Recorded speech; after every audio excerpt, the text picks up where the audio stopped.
오늘 본문 출애굽기 3장 6절부터 7절부터 16절 말씀을 통해서 우리와 함께 하시는 하나님이라는 제목으로 말씀을 통해서 은혜 나누기 원합니다. 우리 먼저 말씀에서 기도로 시작하겠습니다. 할렐루야. 아버지 하나님, 우리의 인생이, 우리의 심령이, 우리의 믿음이 오직 하나님의 말씀으로 온전히 뿌리를 내리고 강건됨을 믿습니다. 우리의 영이 살아나고 우리 영이 치유받고 우리 영이 하나님 보시기에 건강해두는 것은 진리의 말씀이 다스릴 됨을 우리는 확신합니다. 성령 하나님 말씀으로 오시고 들릴 수 있는 영의 귀를 열어주시고 순종할 수 있는 믿음으로 이 시간을 인도하여 주옵소서. 예수님의 이름으로 기도드렸습니다. 아멘. 우리 함께 여러분 주의 눈물과 인사하겠습니다. 주님께서 당신을 인도하셨습니다. 주님의 이름으로 축복합니다. 주님께서 오늘 인도하셨습니다.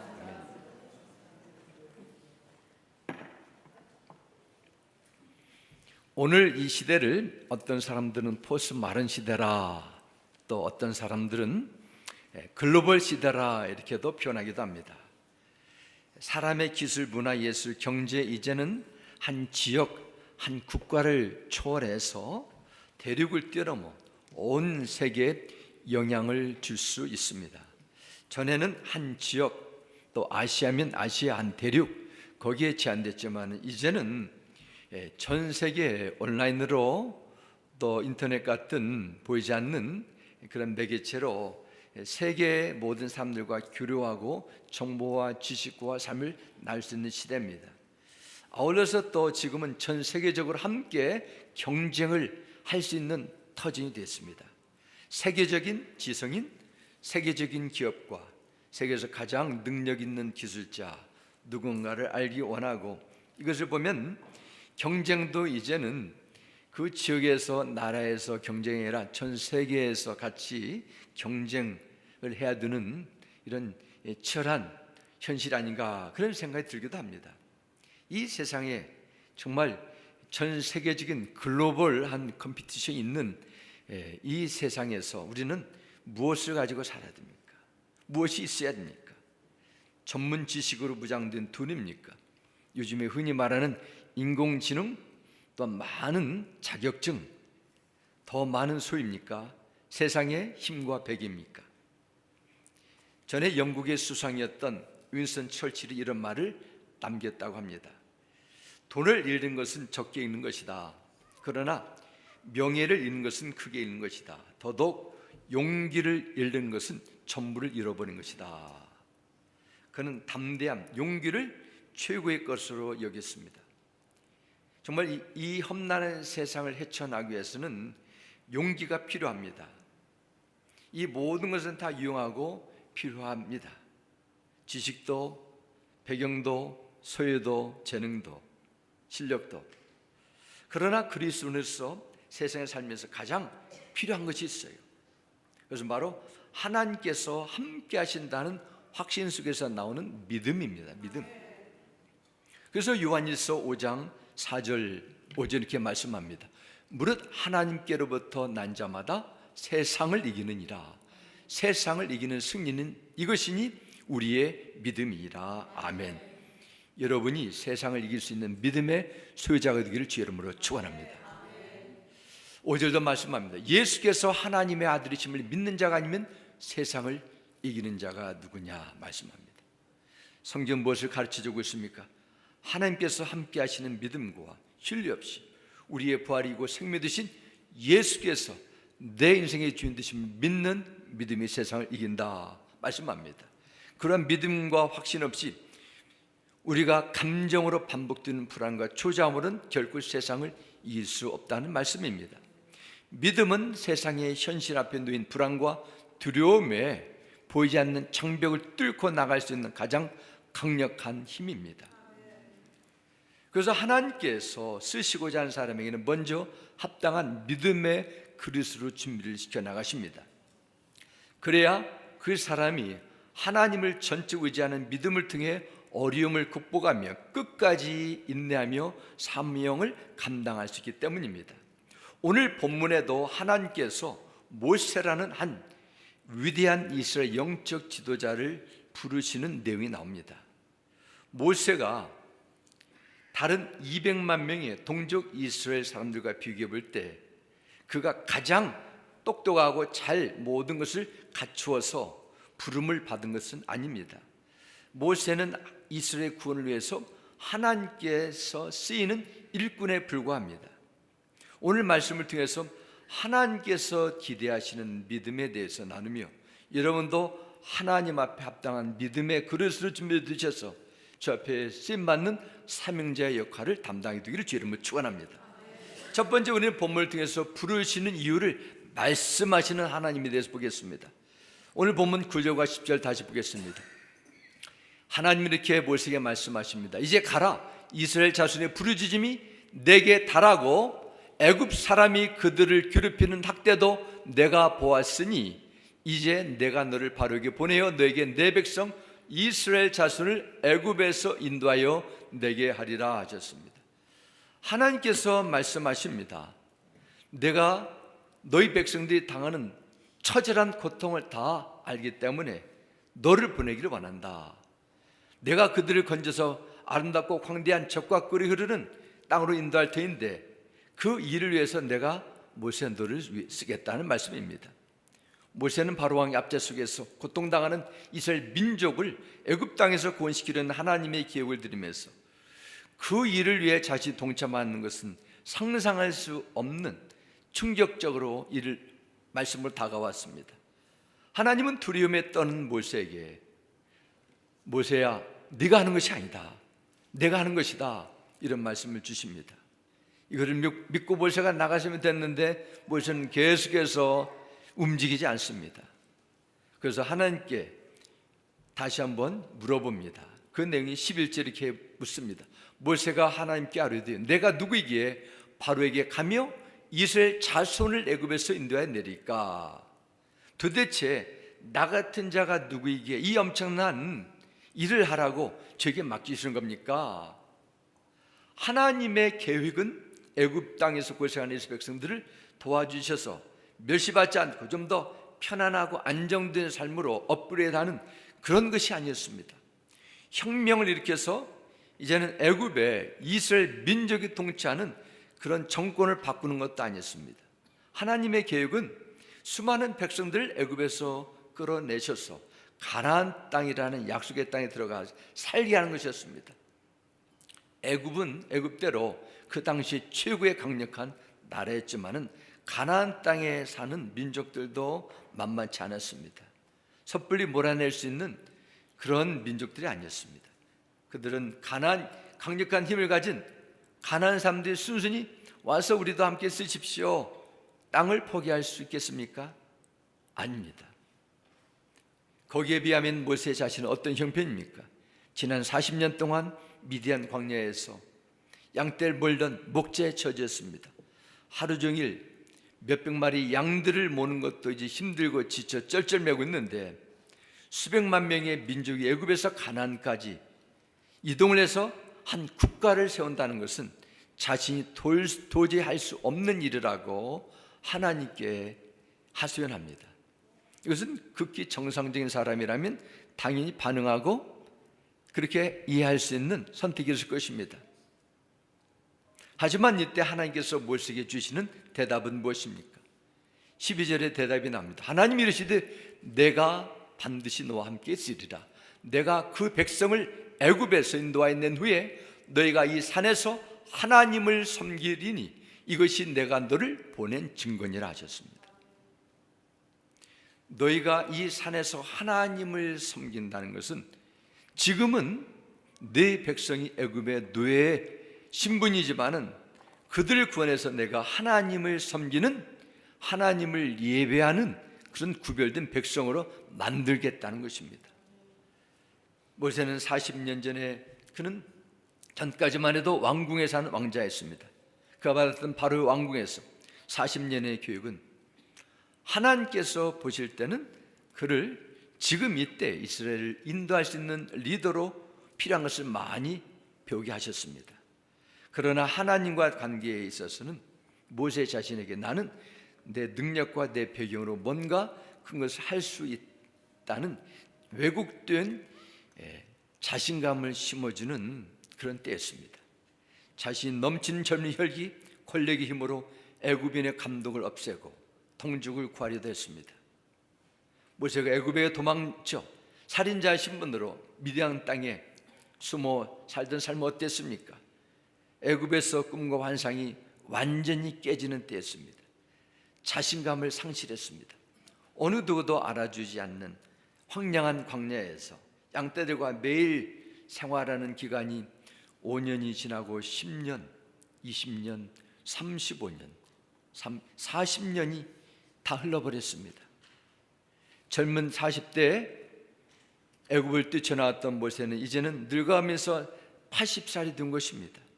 과거에 이제 넘쳤던 자신감도 사라지고 겁이 많은 새로운 것을 주저하는 그런 사람으로 변해져 있습니다. 이런 모세를 하나님은 이스라엘 구원할 지도자를 보내주시고 또한 유능한 지휘관들을 붙여준다거나 탁월한 무기들을 공급해 주는 것이 아니라 그냥 하나님께서 내가 반드시 너와 함께 있으리라, 너무도 단순한 말씀만 주십니다. 하나님께서 지금 모세에게 무엇을 알려주는 겁니까? 하나님께서 이 말씀을 들어주신 의도가 무엇일까요? 이것은 모세 자신의 힘이 아니라 하나님이 주시는 힘으로 사는 사람으로 예비될 수 있도록 기다려오셨다는 것입니다.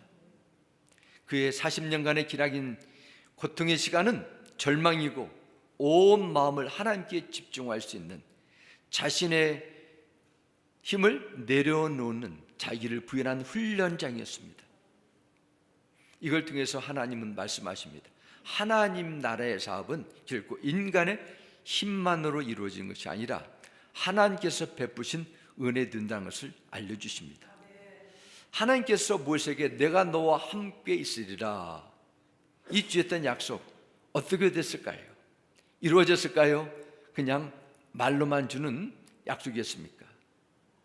40여 년이 지난 후에 이스라엘 백성들은 이제 가나안 땅 입성을 앞두고 후계자 여호수아에게 이렇게 고백합니다. 여호수아 1장 17절 보겠습니다. 그들이 여호수아에게 대답하여 이르되 우리는 범사에 모세에게 순종한 것 같이 당신에게 순종하려니와 오직 당신의 하나님 여호와께서 모세와 함께 계시던 것 같이 당신과 함께 계시기를 원하나이다 말씀합니다. 이스라엘 백성들은 40년을 모세와 광야 생활을 함께 하면서 진정으로 하나님께서 모세와 모세를 따르는 이스라엘 백성과 함께 하신다는 것을 생생하게 목격하고 그 은혜를 경험하면서 여기까지 왔다는 것입니다. 그리고 그 하나님의 함께 하신 은혜가 모세의 후계자인 여호수아에게도 임하기를 원한다는 그런 기도문입니다. 다시 말씀드리면 하나님께서 하신 약속의 말씀을 그대로 다 어김없이 다 이루셨다 이 뜻입니다. 우리 모두 어느 순간 하나님이 우리와 함께 계시지 않는 것처럼 느끼는 때가 있어요. 이것을 아주 잘 파악하는 사탄은 사람들에게 하나님이 저 멀리 계시거나 우리와 함께 하지 않는다는 거짓된 생각을 심어주어서 두려움과 염려와 하나님을 향한 불신앙에 빠지게 만듭니다. 하나님께서 여러분과 함께 하지 않는다는 그러한 감정에 빠진 적은 없지 않습니까? 하나님께서 나를 완전히 잊어버리셨나? 아니 하나님께서 나에게 뭔가 어려운 것을 그냥 하도록 밀어내셨나? 그런 의심이 찾아올 때 어떻게 할까요? 하나님께서 약속하신 말씀을 기억하고 붙드셔야 됩니다. 왜냐하면 하나님은 성경을 통해서 믿음의 선진들 중에서 분명히 증명해 오셨기 때문입니다. 고통과 실패의 시간은 우리가 하나님을 떠난 것처럼 느낄 수는 있지만은 하나님은 늘 우리와 함께 하시며 우리를 그와 같이 내버려 두지 않는다고 분명히 약속하셨어요. 예수 그리스도의 보혈의 능력으로 지용선 받고 하나님 백성 된 자에게 주시는 약속은 하나님께서 함께 하신다는 것입니다. 우리가 지난주에 성령 강림절 말씀입니다. 하나님께서 성령으로 믿는 성도와 주의 교회와 함께 하신다는 놀라운 영적 축복을 누리게 된 것입니다. 이사야 41장 10절을 말씀합니다. 두려워하지 말라, 내가 너와 함께 함이라. 놀라지 말라. 나는 내 하나님이 됨이라. 내가 너를 글쎄가 아니라 참으로 나를 도와주리라. 참으로 나의 의로운 오른손으로 너를 붙들리라 말씀하셨습니다. 스바냐 3장 17절도 말씀합니다. 너의 하나님 여호와가 너희 가운데 계시니 그는 구원을 베푸실 전능자이시니라 말씀합니다. 마태복음 28장 10절도 주님은 승천하시기 전에 제자들에게 마지막 약속을 주십니다. 내가 너희에게 분부한 모든 것을 가르쳐 지키게 하라. 볼지어다 내가 세상 끝날까지 너희와 항상 함께 있으리라 하시니라. 아멘. 주님도 승천하시기 전에 제자들에게 세상 끝날까지 너희와 함께 하시겠다는 약속의 말씀을 주셨습니다. 하나님은 지금도 우리가 드리는 예배 가운데 주의 성령으로 함께 하신다는 것을 믿으시기 바랍니다. 여러분의 인생이 어느 길이든지 그것에 주님은 함께 하시기 때문에 절망하지 않고 소망을 가지고 믿음으로 나가는 것입니다. 사랑하는 성도 여러분, 여러분과 제가 가시는 떨기 같은 가시떨기 같은 연약한 존재인데 우리 안에 성령님이 오셔서 역사하셔서 하나님의 일을 행하시겠다는 약속 반드시 이루어짐을 믿으시고 부름의 자리에 끝까지 나가는 충성된 삶이 되기를 주님으로 축원합니다. 그래서 우리는 그러한 하나님께서 나의 함께 하시는 믿음이 우리를 지켜주는 것입니다. 하나님을 기쁘게 하시는 것입니다. 맡겨진 분문을 감당할 수 있는 인내의 힘이 드는 것입니다. 두 번째는 우리의 말씀을 통해서 자신을 정확하게 계시하며 보내시는 하나님에 대해서 나누겠습니다. 함께 하시는 하나님, 또한 보내시는 하나님. 모세는 하나님을 만나 음성을 듣고 지도자의 소명을 받았습니다. 이스라엘 백성들이 그것을 인정하고 자신을 따를지 모세는 여러 가지 복잡한 생각에 빠졌습니다. 말씀을 받았는데 함께 하신다고 하나님은 나에게 주셨는데 과연 내가 이 말씀을 전할 우리 동족 백성들은 어떻게 이것을 받아들일까? 하나님은 모세의 믿음이 흔들리지 않도록 하나의 큰 그림을 보여주셨습니다. 그 내용이 오늘 본문 12절의 말씀입니다. 하나님이 이르시되 내가 반드시 너와 함께 있으리라. 내가 그 백성을 애굽에서 인도한 날 후에 너희가 이 산에서 하나님을 섬기리니 이것이 내가 너를 보낸 증거니라 말씀합니다. 어떤 증거예요? 이스라엘 백성들이 더 이상 애굽의 이방 신상을 섬기는 것이 아니라 하나님을 섬기는 그 놀라운 영적 변화를 증거로 세우겠다는 것입니다. 이스라엘 백성은 더 이상 애굽의 노예가 아닙니다. 하나님의 영광을 위한 구별된 백성으로 살게 된다는 것입니다. 이것은 모세라는 한 사람이 주신 특별한 계시이기도 하지만 우리가 어떻게 믿음을 지키며 열매를 맺는가에 대한 영적인 원리를 담고 있습니다.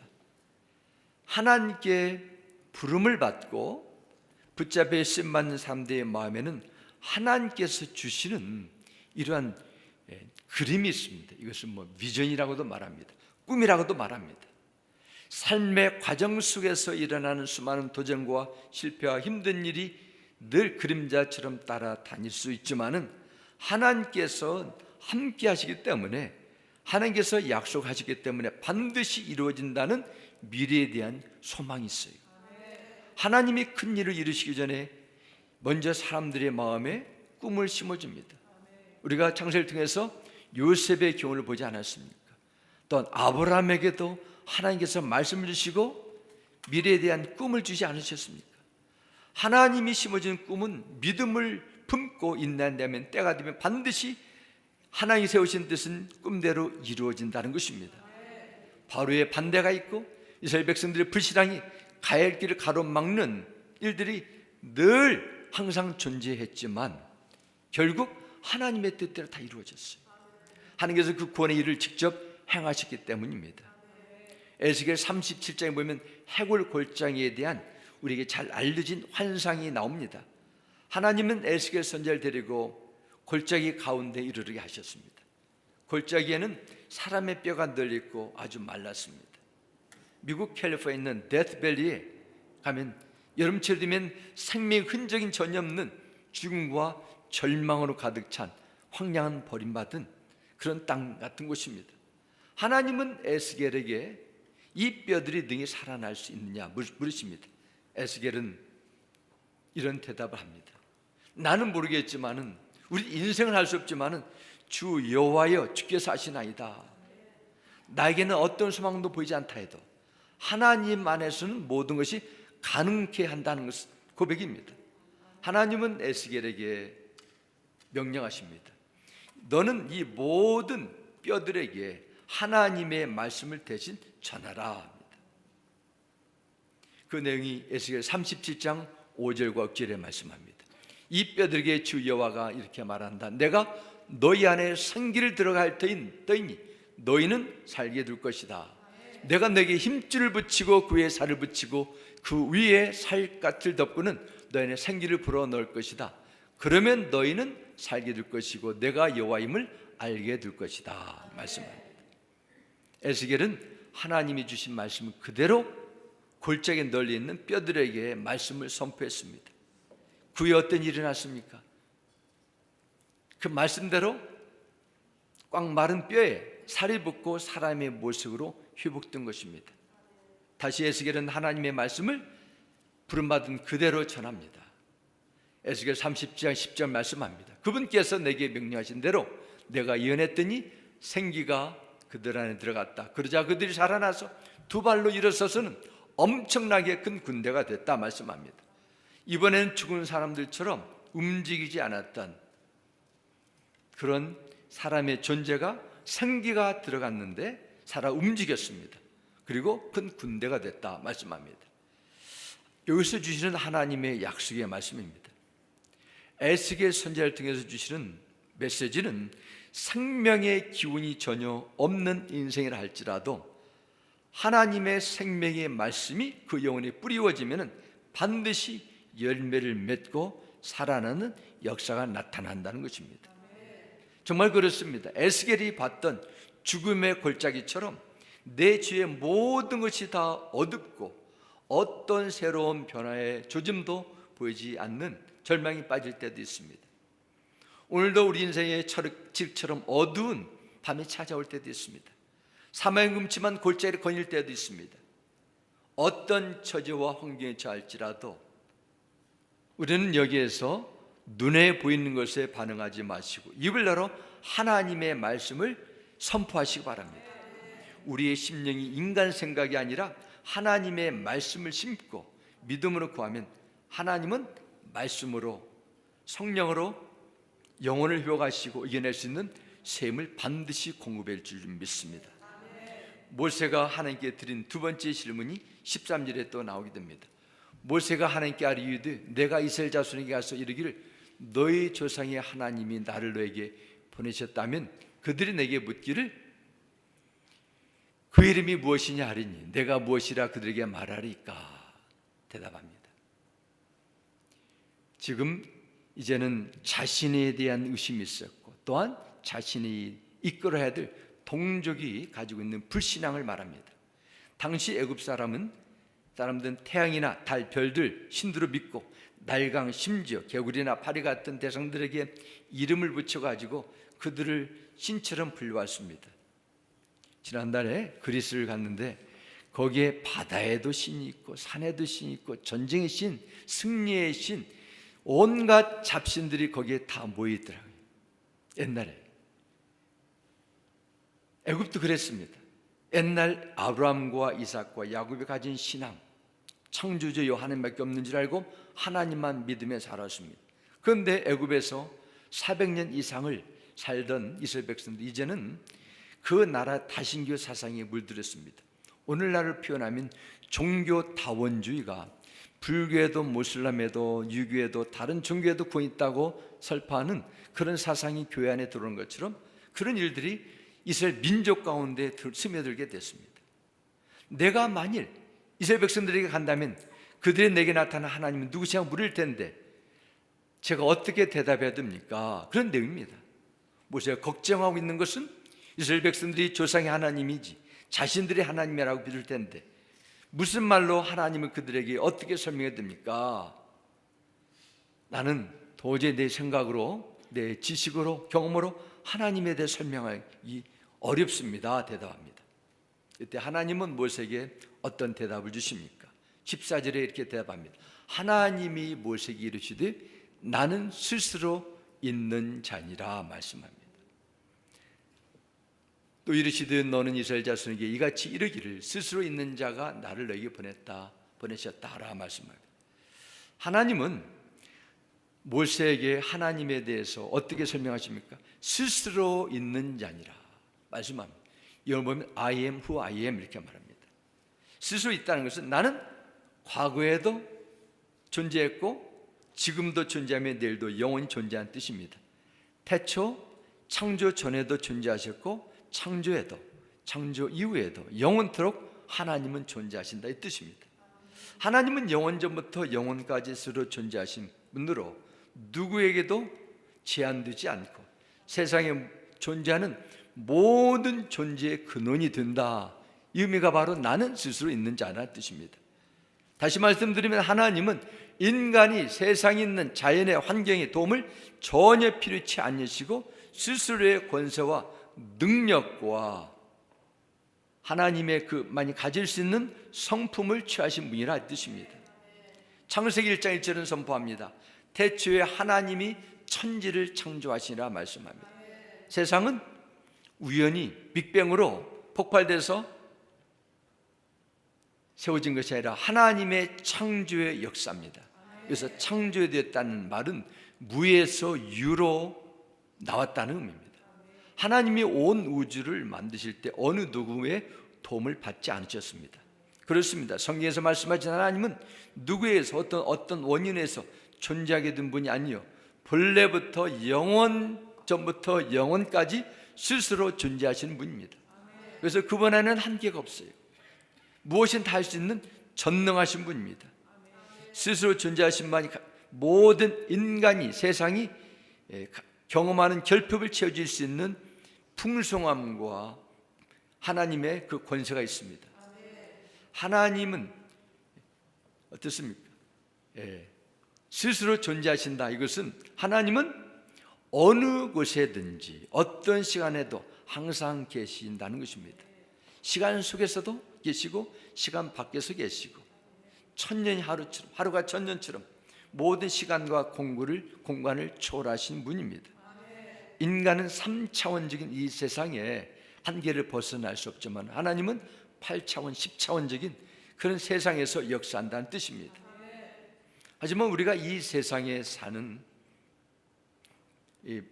이것을 보면 모든 피조물들은 서로가 서로를 필요로 하고 있습니다. 지구는 태양을 중심으로 돌고 다른 지구를 중심으로 돕니다. 바다가 하루에 2번씩 밀물과 썰물을 해서 바닷물을 순환하는 그 원리도 바로 달이 가지고 있는 중력의 힘으로 바닷물을 끌어당기는 그 과정 속에서 또 지구와 달과 그 중간 사이에서 또 그 힘이 줄어들 때는 썰물이 드는 그런 자연적인 원칙을 통해서 밀물과 썰물 또 지구의 자전과 공전 이 모든 자연의 원리가 진행되고 있습니다. 생명체도 마찬가지입니다. 물고기는 물을 필요하게 되고 식물은 땅을 의지해야 됩니다. 적당한 온도를 필요합니다. 인간도 그렇습니다.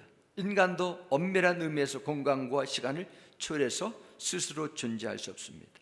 우리는 매일매일 적당한 양의 물과 음식과 공기를 공급받아야 됩니다. 뿐만 아니라 관계 속에서 이웃을 의지해야 됩니다. 피조의 세계는 전부 다 공간 속에서 의존해야만 생존할 수 있어요. 이 세상에 인간이 만들었다는 모든 기술, 문명도 마찬가지입니다. 아무리 최고의 것을 만들어도 전기가 공급돼야 됩니다. 이 지역에 삼성 전기 배터리 회사가 세워졌습니다. 한번 그곳에 봤는데 2마리 되는 것 같아요. 공장이 어마어마한 거대한 그 건물이 세워졌습니다. 그 건물을 운영하기 위해서 많은 사람들이 서로 도움을 주고 받습니다. 우리 교회 성도들 가운데서 거기에 관련된 일을 여러분들이 하시는데요.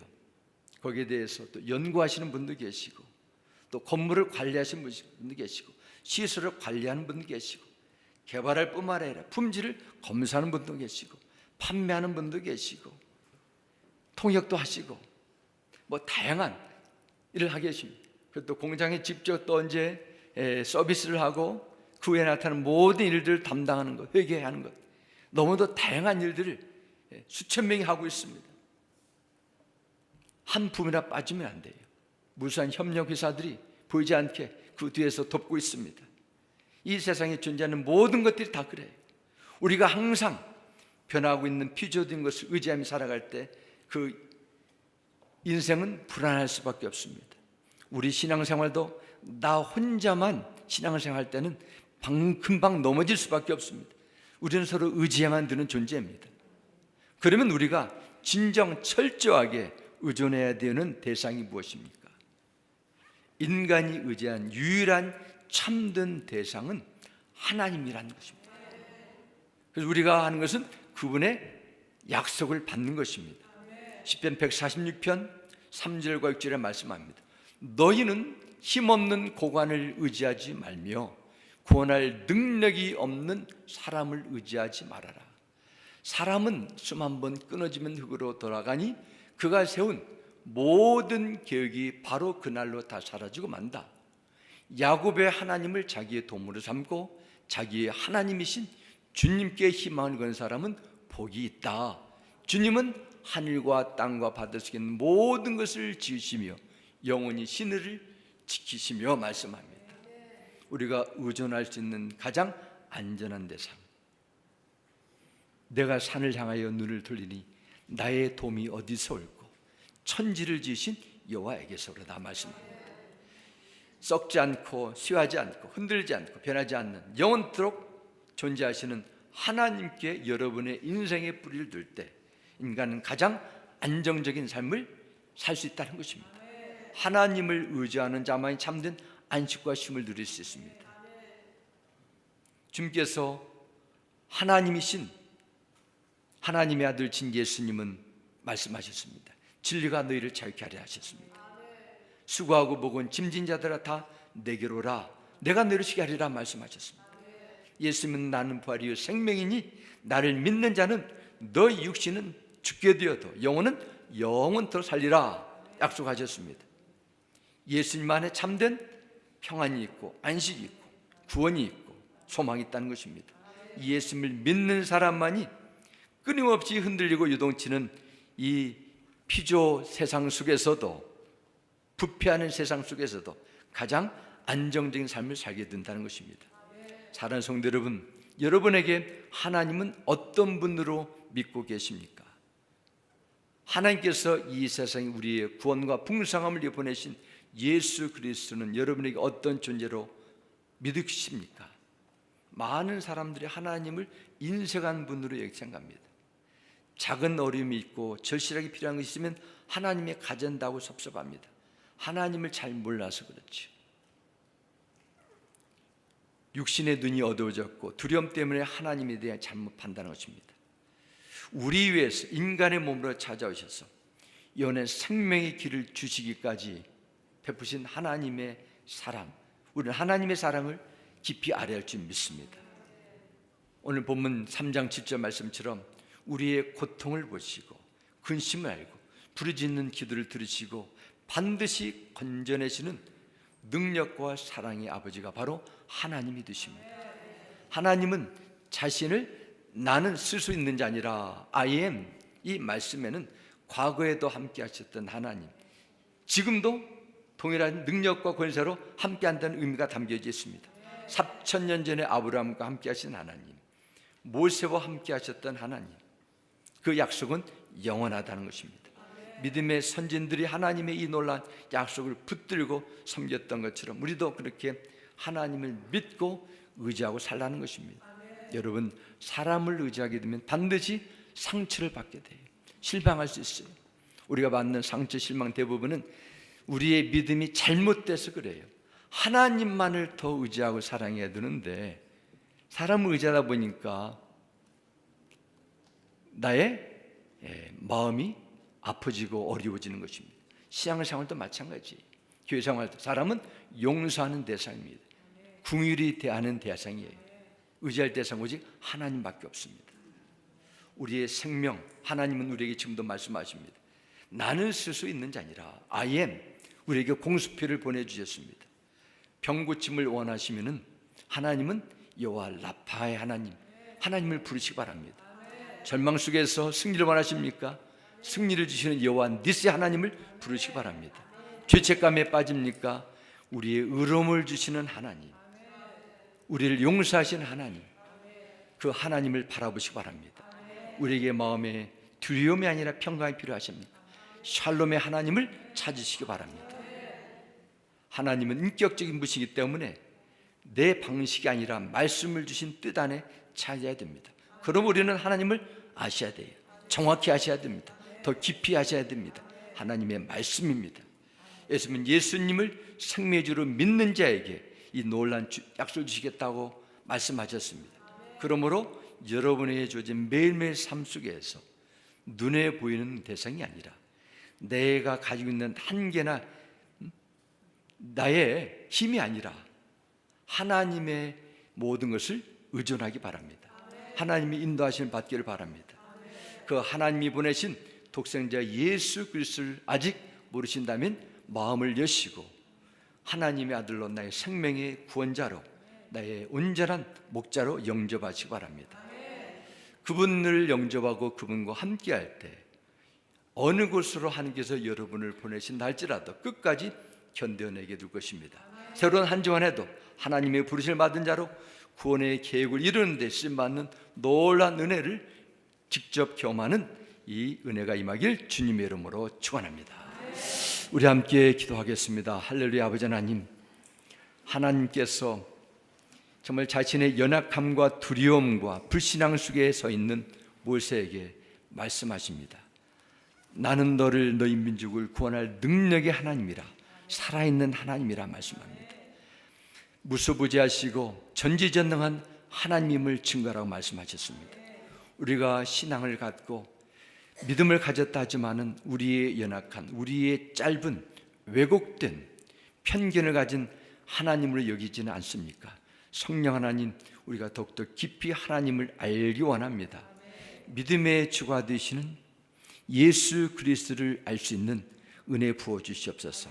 우리의 심령을 늘 밝혀주시고 진리의 말씀으로 이끌어 주옵기를 구하며 이 모든 것 예수 그리스도 이름으로 기도드렸습니다. 아멘.